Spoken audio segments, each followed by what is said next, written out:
Преди стартиране на всеки бизнес е изключително полезно запознаването с данъчното облагане. Българската данъчна система облага юридическите лица с преки данъци. Познаването им е едно от най-ефективните средства за постигане на работещи бизнес модели и оптимизация на разходите.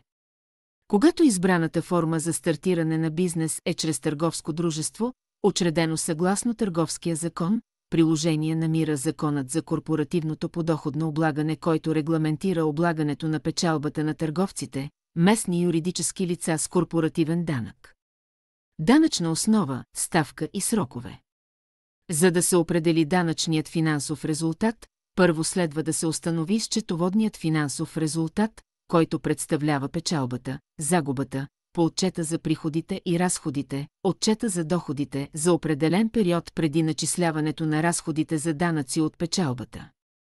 Данъчният финансов резултат, данъчна печалба или загуба, се получава като счетоводният финансов резултат, счетоводна печалба или загуба, се преобразува за данъчни цели в увеличение и или намаление.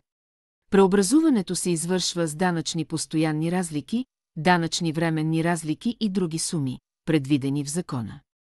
Данъчни постоянни разлики са счетоводни приходи или разходи, които не са признати за данъчни цели, както в годината на счетоводното им отчитане, така и в която и да е следваща година.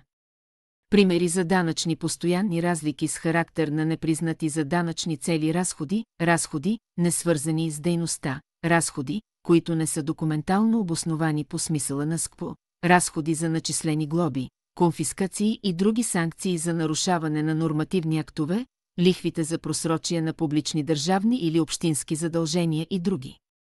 Примери за данъчни постоянни разлики с характер на непризнати за данъчни цели приходи от дивиденти при определени условия, приходи от лихви върху недължимо внесени или събрани публични задължения и други. Деклариране.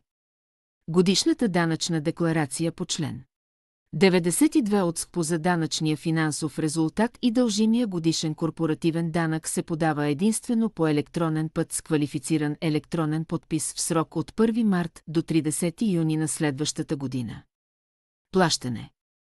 Плащането на дължимия корпоративен данък се извършва до 30 юни на годината, следваща годината, за която се отнася подадената декларация. Само по банков път към сметки на НАП. Различните териториални дирекции на НАП имат различни банкови сметки.